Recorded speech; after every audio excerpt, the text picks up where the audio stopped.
First question, what is your full name, Bill? William T. Dunn. Okay, and do you know what your first name means or whom you were named after? I don't know the meaning of William, but I think I know who he was named after. Of course, my mother used to claim I was named Bill because I come in the first of the month like the rest of them. But I think I was named after my Uncle Bill. Okay, good. And did you personally know this person? Yes. And what were they like? Exceptional. I wouldn't call him quite a philosopher, but he was an exceptional person. And someone I think of occasionally now. He's been deceased for some time, but he was just unusual, a very giving, a very kind person, but a firm person when he had to be. But he was the kind of person that loved kids, and he could demonstrate that love. He was the kind of guy that always had a fairly good position in life, but probably never had any money, because he was the type that would give it all away. The type that would find the alcoholic down on the main street and throw him in the back of his vehicle and take him home. Kind of guy that would probably take that same alcoholic or person that was with problems and take him in and feed him. Would never give them any money to go out and buy alcohol, but was just a gentle, kind, caring person. Interesting. Does your family name have special meaning? Probably only to the family itself. I don't think we've ever tried to trace our roots, but I would think that the name is quite common. Okay. But it has a lot of meaning to us. What kind of meaning does it have to you? Well, I think it's a good meaning. I think we had a good family. We had good parents. I think they instilled a certain amount of pride in the name just by the example that they set. So I'd say Les has a good meaning. When were you born, Bill? How we get that? Well, I say pass on. No, that's July 4th, 1926. Oh, you were born July 4th. Why do you think they celebrate? Where? Were you born at home, in a I hospital? was born at home. They always told me it was in the dining room, 44 Culver Street in Naugatuck. Wow. And your nationality? Questionable. My father really migrated from Scotland, but his parents had migrated from Ireland to Scotland, and then he came from Scotland. So on my father's side, I would have to say Irish. On my mother's, her name was Thurston. We never been able to track that down because her family, I think, were born in upstate New York. Oh, that's interesting. Whether it's English, we just can't find out. All right. Was your family name changed when your family originally came to this country? no. Okay. And who were the first family members to settle in this country? Well, I think my father probably had some relatives, I couldn't name them, and I think they almost came directly to this area. And then he had one sister that came over before he did. Do you know their names? The sister that came over was Jesse.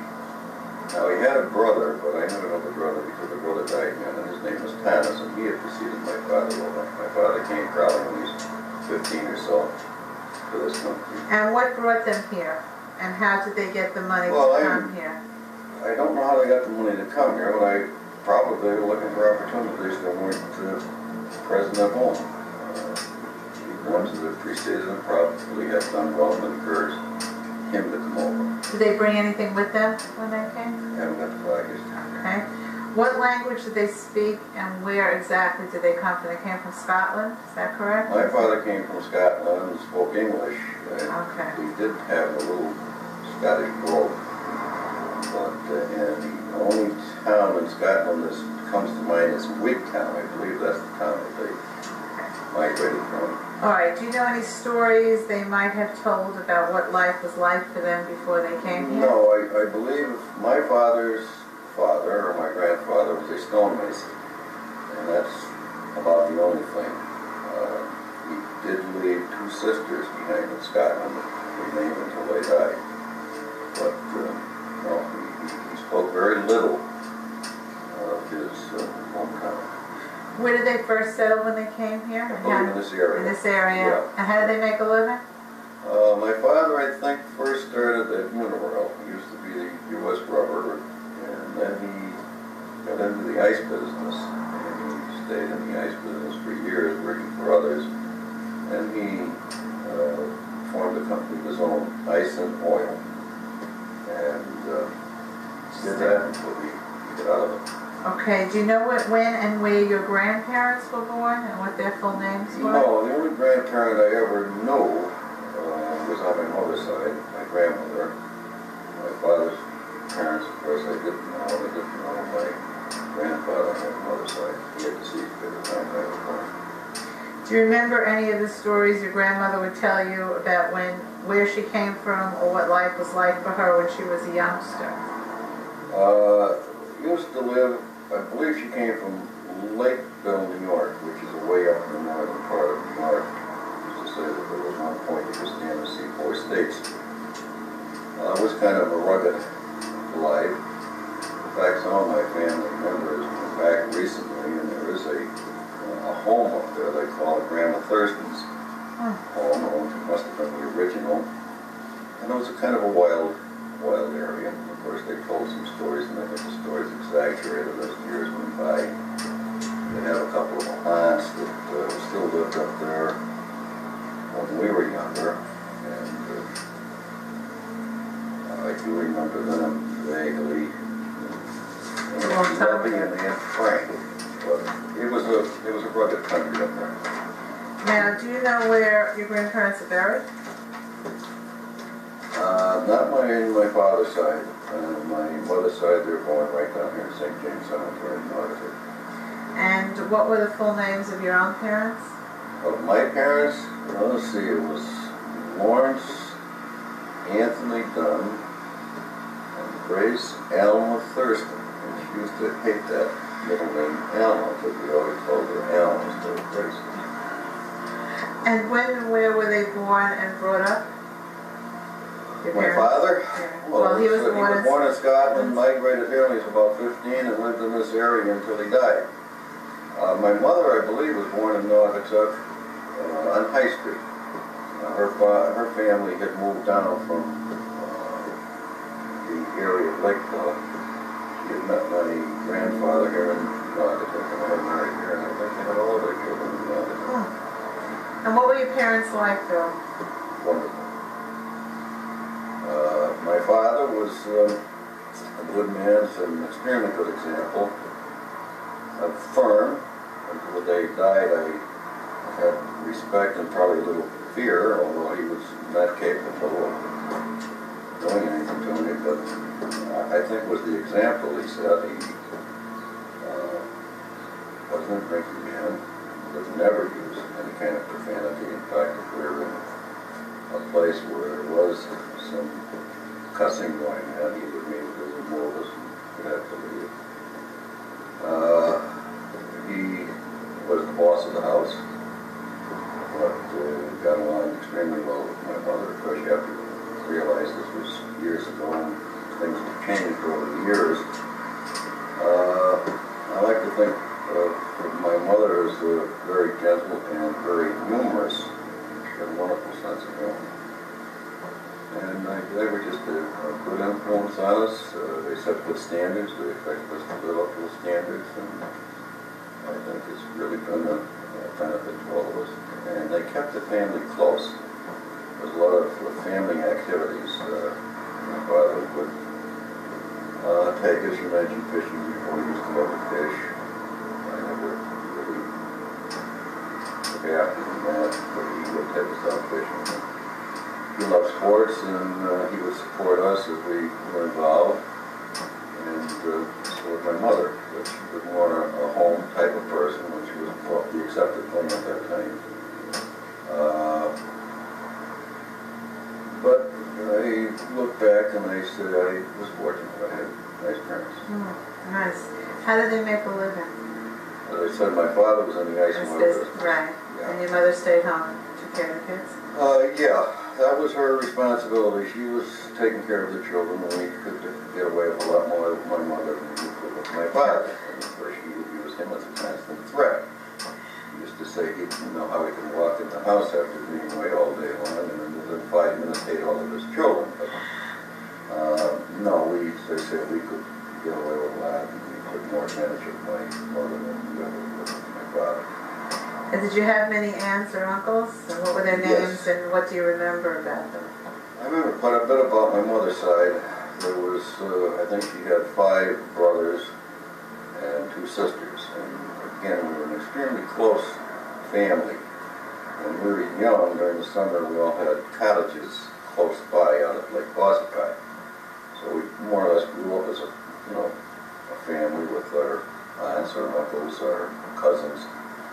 And when we lost the properties out there, which is a long story, my grandmother had a huge cottage down at the shore in Milford. And we used to go down there in the summer, all those young people. Now we have Aunt Molly. And Molly's the only one that's left, and I guess Molly's probably 98. Every summer, all the children in the family would get together and go down to this cottage that my grandmother had left, and Molly would take care of all of the children all week long. There could be as many as 22 or 23. And she would shepherd these children for the week. Now these were my brothers, sisters, my cousins, her family. And then on weekends, the parents would send, and they'd be there for the weekend. We had, I don't know how many bodies there were around that cottage. Ma would feed all of these people with help from some of the kids who were staying down there. But during the week, she was strictly on her own. And what I remember about her is the care that she gave us. She wouldn't let any of us go down by the water, and we were all excellent swimmers because we had grown up at the lake each summer. And when I used to go down, I would go in the water until she was there. And we used to say, "Ma, you can't swim a stroke." She said, "I know I can't swim a stroke, but I can yell loud." So Great story. she impressed me, and she's the one that, the only survivor. My Is she still uncles, alive now? yeah, I'd say Mala's 98, and she's the only one with the, uncles that are alive. My 5 uncles had a very successful business in town, and the thing that impressed me is the 5 brothers could get along and survive for so many years in a successful business. But Wow. still, one of the leading businesses in town is Thurston's Oil Company. But they got together. And they're all gone now? They're all gone, but I think that they could all overlook the shortcomings of the other ones, and they survived. Did they Wives sell had it? a lot of Is it in strangers' hands? Is it in No, non-family hands? it's to my nephew, 3 actually, 3 of my cousins, Yeah. my sons of the uncles. And I remember my uncles well. Now, so is this Aunt Molly your favorite relative? Well, I think she was a favorite relative of all of ours. Yeah. She survived. Sounds I would say that, I don't know if I had real favorites. I think they're all good to us. I think we appreciated them all. Maybe Molly would be because of the extra effort she put into making sure us kids were enjoying their summer and were protected. Okay, brothers and sisters, do you have any? If so, what are their names, and when were they born in relationship? I have them, but I don't admit to them. I have 4 sisters and 1 brother. Oh, older? Yeah. What's the... I'm the 3rd in line. I have my sister's the oldest. She's Jen. I have a brother Lawrence, myself, my sister Rosemary, my sister Patricia, and my sister Joan. All right, and what were they like as young people? Do Pests. you remember any special or funny stories about Pests. pests? Oh, I heard a lot of or do I? I looked at these questions and I try to think back to some of the funny stories, and I don't know, I think they were funny just to me, and I would probably like to keep it myself. Okay, good. You lived here as a child in Naugatuck, is that Yeah. correct? And was it very different from what it's like Oh, yeah. now? Changed an awful lot just through the Main Street area.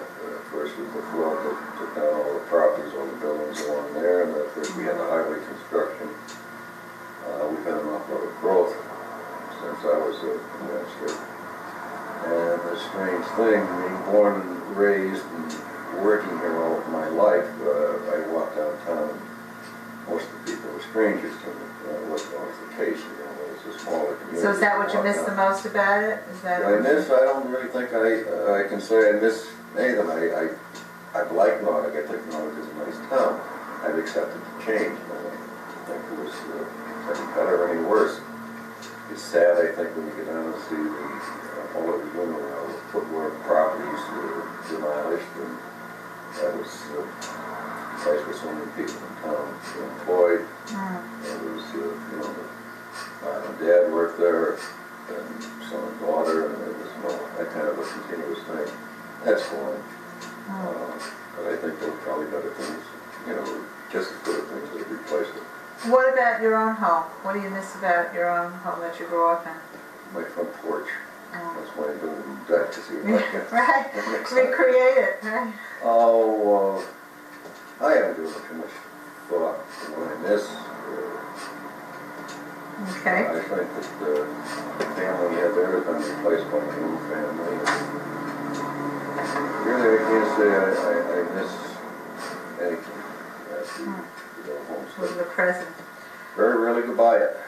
What did you look like as a child? What were you like as a young child? Were you serious? Were you always getting into trouble? Happy? What? That's kind of a loaded question. Why really? Well, I probably average. Wasn't too bright. I think I was like growing up like most people. I think I tried to behave myself. Did a few things, but never did anything that was aimed at hurting anybody. I tried to be helpful if I could. That about sums it up. Okay. An average youth. Did you have a nickname? Yeah. How did you get it? What was it and how did you get it? You'll laugh. My nickname, I still have people coming in here, or meeting on the street, that will say, "Hiya, punk." How did I get it? It was probably derived from a name that my uncle had stuck me with, Pumpernickel, because he used to be, again, they were in the ice business, and I'd meet him in different parts of town, and I'd always be hitting him up for nickels so I could buy ice cream or something. Oh, Pumpernickel. So he gave me several names. He was a bachelor uncle, didn't marry him for late in life, and he, when I did hit him up, he had, or I did meet him, he had different names for him, and he called me Charlie. I still have one fellow in town who would come up and call me Charlie. And he gave me other names I can't recall right now, but this Pumpernickel, and it just got shortened to Punk. And most people, said it as a nickname. There was a few out there I think said it that meant it, but... How much schooling did you have, and what was your favorite subject? High school, and then some courses up at the Waterbury State Technical College. Okay. And what was your favorite subject? History. I love history, and the rest of them I hated. And what subject did you hate the most? All of them. Oh. No, I had foreign languages. I never could master foreign languages. I could never understand why anybody wanted to. Oh, did you have a favorite teacher, and what was he or she like, and how did they influence you? No. No favorite teacher? None that really impressed me. That's it. Did you work as a child? Sure. What'd you do? Worked on an ice truck. Oh, sure. And during the First World War, started out at Union, we had what they call a victory corps, where they were taking high school children in and helping out in the factories down there. And what did you like doing most as a child? Sports, I think. What sport did you play? Oh, we participate in the sandlot, type baseball, football, basketball. Then the some, of course, they didn't have the Little League organizations they have now with the Babe Ruth, so you made up your own. I think it was better. I think it certainly gave us an opportunity to set up the rules by ourselves, do what we wanted to do, and not be so regimental. you know, where you hold the door in the house, your mother and father, you go out now, Coach is telling me, it amazes me how these kids can think for themselves today, because into one thing that we didn't have that when we went out and we made our own games up, we cleared our own field. We got Makes a lot of sense. And, Do you have a favorite pet or a toy? not really, not much for pets. We did have a dog, I think we called it Boy, but it died when I was... Didn't have much meaning to you, huh? My sister pulled his tail once in the bitter, and my father got rid of it. Oh. He wasn't going to have How sad. a dog around with it. No advice to the kids, of course not. Who were your best friends and what did you do together? I had several. And of course, again, you went to the different places, the movies, you played the sports with them. And when we went through grammar school and even into high school, we sort of stayed together. High school was a group. I don't like to use the word gang, but we were a group of people that had gone through grammar school. We picked up a couple of new friends in high school, but it wasn't what we have today, where it's such an individual world. We were a group. You know, if we went someplace that was 13 or 14 of us, we were not to get in trouble, but we'd play sports together. We'd go out to the entertainment world we could afford, but we maintained that group friendship. Today it disturbs me when everybody is at home. You know, couples have to go out by themselves. They can't go out with anybody else. They all have to get in their own cars. But they make the same point. We didn't do that. We Got in the same car. We couldn't afford to. Yeah, I think there's a big... It wasn't an individual world as we're going to say. What was your happiest memory in your childhood and when did it happen? My happiest, I had so many. I think our happiest times when we used to get together for the summer vacations and we had our cottage at Lake Wassapac. We had some wonderful times as we moved from there down to the shore. We had that feeling of family togetherness, and to pick out a particular thing. That's fine. That's fine. That's it. it. Whatever comes to mind. What was the saddest time, Bill? Well, I think the saddest times are all related to a loss of a loved one. I think when my parents passed away, were probably two of the saddest days. A very sad day was when my mother received a letter that my brother was missing in action. And that went on for months before word was received that he was, say, a prisoner. But to get that kind of news, it's shocking, it's saddening, you can't do a thing, frustrating. You're really a complete loss. And to see my parents, the reaction of my parents,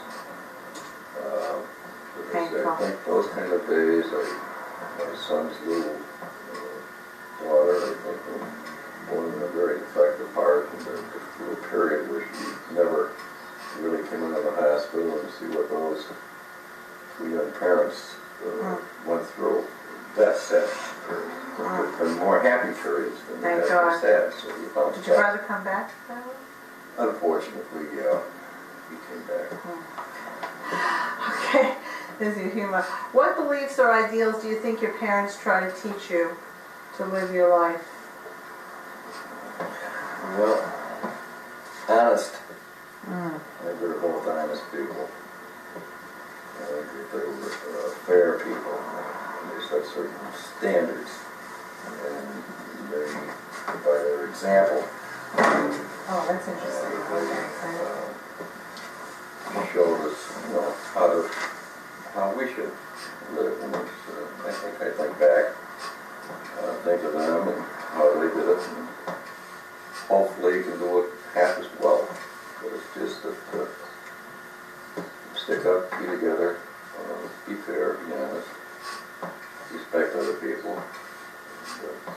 Just the basics, right? Huh? Just the basics. Yeah.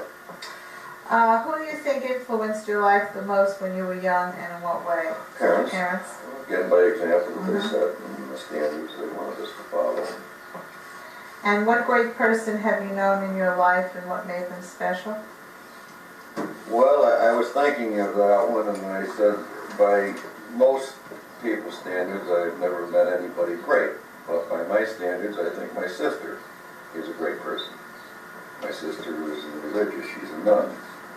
Right now, she's going into her 10th year in Harlem. In this school, she's a principal of school right in the middle of Harlem, working with these people. And the reason that she's there is that she can give one of them a chance to get away from that environment. She's probably been in for some 30 years, and I think just the kind of work that she's doing, she knows some great people. She said one of her best friends right now is Michael Milken. I don't know if you know Michael. You mean the guy from Wall Street? Yeah. But he's been coming to her school and teaching. Isn't that Once a something? week or after. I said, you've got to be careful. You might be looking for character references, but she said, this is Oh, Nice, yeah. Michael. Oh, yes, of and course. this is her. And who's that fellow over I there? don't know He who looks these two familiar are. too. This might possibly be the pastor Sir. of the parish. Isn't that something? How long has he been doing that? I don't know. Long time? I mean, She was home for a couple weekends for a wedding, and apparently he was taking his family to California, and she wanted to go. Of course, she couldn't make it, and the next day he went to court. I think he called her the night before, and he likes her because she's sincere. And one of the few he probably He said was. that she's been, I guess, at his house, and she likes the way he's with his family. Because he's an extremely good family. Isn't that something? man. And, well, I don't want to get into him. No, but that's okay, you're right, but that's, To her because well, it shows it's a good illustration. Some people call it great, I Yeah. don't call it great. Well, we're asking what you call great. What I call great is the type Correct. of person, that type of person. Now, what were your teenage years like? Like probably everybody else is going to school, working, trying to participate, you know, in some activities, sports. I think it was a wonderful period in my life. And what goals did you have as a young person, and what goals, if any, did your family have for you? I probably didn't have too many myself, but I think my family would have liked to have seen me go on and get a formal education. Never pressured me, but tried to influence me as much as they possibly can. The opportunity was there. Tell you the truth, school bored me. I think some of the courses, that's the reason I didn't do well. I just didn't keep the attention span long enough. What I liked, I did well, but other things. And I just didn't have that desire to go on. What was the question? Well, that's all right. No, you did it. You did it. I did it? You got it. What goals did they have? They wanted you to go on for higher education, and you in fact They went on had to goals for technical. all of us. So how did you get into the type of work you chose to do? And what is it that you liked about this work the most and the least? The word choice is right. It's, you know. Well, how did you get to? What was available, you know, I had a family, I have to get a job, I gotta make a living. I have been working with electric, that business has been going, you know, downhill with the advent of the electric refrigerator. The oil business, of course, the competition was extremely keen. I was looking for something, and a friend of mine's father worked for the Naugatuck Water Company as a meter reader, and he was getting near the retirement age, and they were looking for someone to replace him. So I came in and I applied. I was leaning towards going with the Uniroyal down here. I also made applications at other places. You were already married at the time? Yep. Married and probably had two, my two boys. And this opening here, and I said, well, it's something that's on a temporary basis. Maybe we can be related, we can use it. Never liked it, but it was a paycheck. And then I was also working for the local, or the Waterbury newspaper, delivering newspapers to the vendors. You know, that would get me up at 3 o'clock in the morning after walking to a certain route where I drop off bundles of newspapers. So with the two jobs there to survive, again, my wife, we both wanted her home. So we sacrificed a few things. We didn't have, some of the things we would like to have got, but we wanted her there for the children. And then here, one opportunity opened up, and led to another. You've been here how many years now? This will be 36 years in September. Isn't that something? Now, when did you first meet? What's your wife's name?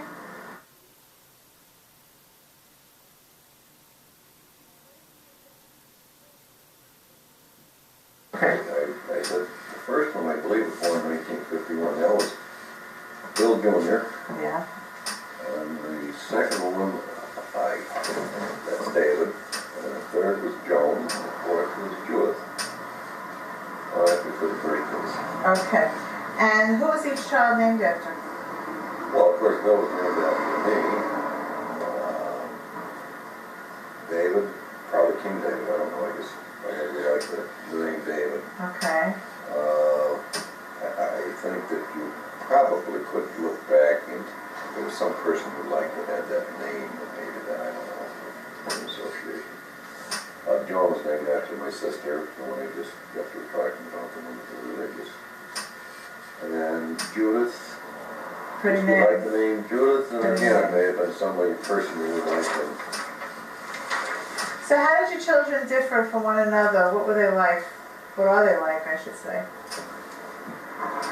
Well, my oldest one is, he's now a CPA. He's a partner with Pete Marwick and Mitchell. He's done extremely well. The first one, I think, tends to look spoiled, demanding, because he is spoiled. The other found he's unselfish. They never really had to share for those first few years. The second son was the first one had a big mouth. And I would be constantly in battle because he always wanted the last word, and that would infuriate me. I wanted the last word myself. So him and I we'd have our battles because he just wouldn't keep quiet. The second son was more inclined to be a little more selfish. He wanted to keep because he would get the hand-me-downs, and if he got something new that probably impressed him. But very quiet, and probably one of the nicest people I know. My first daughter is probably pretty much like her mother. She's a giving person and very close to the family, very protective type. Particularly her mother and father, very concerned. The youngest was the rebel. She really was strong, very, very home. Most of the time I'd have to say, you're here living with me, and I would stand in the car to stand with her. I think it was probably the night that she was running away from home. And both of us had a pretty low time. Just where she would be when I went out to look for her. She'd have a cry and we'd make up. And I was tired all over the next day, but she was the rebel type, but all in one down, I believe her. Closely, in fact, the youngest daughter bought the house right next to ours. Whether that's good or bad, I don't know. Isn't that something? Pretty well so far. Isn't that something? All of my children are close. I think they haven't left the area because of probably the closeness to the family. Whether this is really bad, I don't know. Well, how did you raise them to be good human beings? I think probably the same way my mother and father raised us, by setting a standard, living up to that standard, and setting the best example that we could set. There were certain things that we didn't allow. Maybe by today's standards we would be called very strict. We didn't want these kids to be hurt. We thought, when you talk experience, maybe our experience could be helpful on this. They didn't have the experience. I think that basically doing as much as we possibly can without overdoing, but yet by setting the example. And along those lines, what values did you try to impart in them? Well,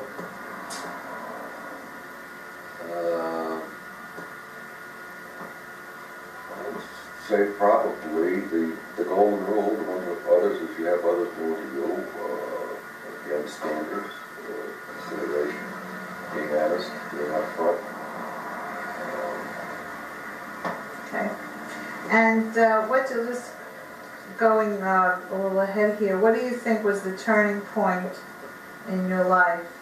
And how did your life change after this event? And how did you learn to stand on your own 2 feet? I think there's a lot of turning points in your life. Again, I can say that there's one. I believe that getting married is a turning point in your life.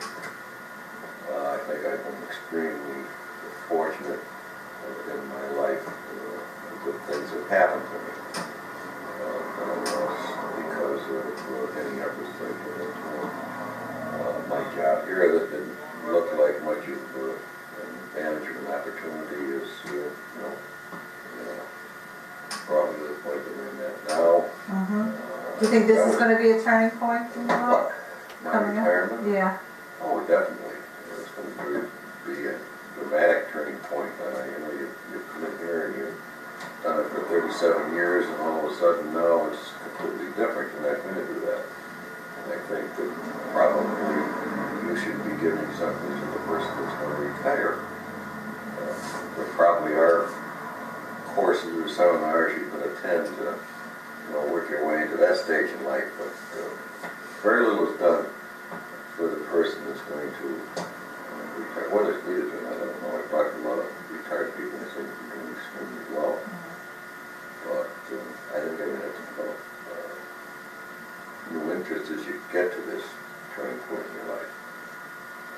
Do you consider the major accomplishments your family, your children, and your marriage? And the way that my children have turned out, and as we said earlier, there's no magic formulas, but my children have never caused me any problem, no disgrace. They've done extremely well along those lines. They've given me some beautiful grandchildren. But I think that they've pretty much stayed with the same standards and values that we had, that our parents had. Both homemakers. Now, what I want to focusing on work for a moment. What would you think your greatest accomplishments were regarding At work? Yeah. That I survived. I'm a survivor. No, I think we've done an awful lot. Here in this one area, we've grown. What strengths of yours have contributed to that growth? I've always maintained the only strength that I have is handling people. I'm no technician, although I'm familiar with the operations, extremely familiar with good knowledge of my systems. But I think it's handling people because you can get first good people. If you handle people properly, that do know all these, the hows and the how goes, but I think mainly handling people. There's a lot of dedication in this business because it's a 24-hour-a-day business, 365 days a year. We say that jokingly, but you're on call all the time. That usually doesn't happen during the 8 to 4:30. It happens after hours, so you have to have that sense of dedication. It's knowing people, being familiar with the system, but not, the figure that you're the only one that can do this. You have to rely on other people and try to get the people to rely on. And if you had your life to do all over again? I would do it probably exactly the same way, although I had absolutely no control how it eventually turned out. Well, you do have some control, and there's certain things that are beyond your control. Because I didn't plan, some people plan step by step by step, and I just sort of run along with the flow, and I've been fortunate. And for the future, is there anything that you'd like to create in the future? Create. in the Create future. or, I don't consider accomplish. myself a creative person. Or what would you like to have, how would you like it to be? Well, I'd like to develop some new interest. I'm going to start playing golf like every respectable senior retired person. My son belongs to the country club up here, and he takes me about once a year. When he is the father's son, he's got 2 boys, so I have to go along with the fifth wheel or something. And I told him when they retire, I'm going to take up golf. So we played the round, and when we got back, he said, "You're not ready to retire yet." So, no, there's things that I think that a lot of things around the house. Of course, they say this you're doing 3 months, and then all the things that you were going to do when you retire are done. I like to work out around the yard. Never going to go to a senior citizen and belong to a senior citizen center. I'm going to stay with the young people as long as I can. I just don't want to associate with the older ones if I don't have to, because they stay with the younger ones. Now, maybe the younger ones don't mind, but I'm going to stay. I'm not going to go up there because you go up there and every day there's one's missing. And what kind of environment is that? And are there any other thoughts you'd like to add, Bill? Add to, What we said? no, really, I'm not much of a thinker, man. Anything you want anybody to know for posterity? Huh? Since this will go for posterity? No, I Said it all. think I've said as much as I can say today. I don't know how well it's going to come out. It seems as if I'm bumbling, jumbling. No, it's wonderful, and I thank you very much Well, I for thank you for sharing the these opportunity. memories. And I Really. didn't say pass once. No, you didn't say past once, that's true.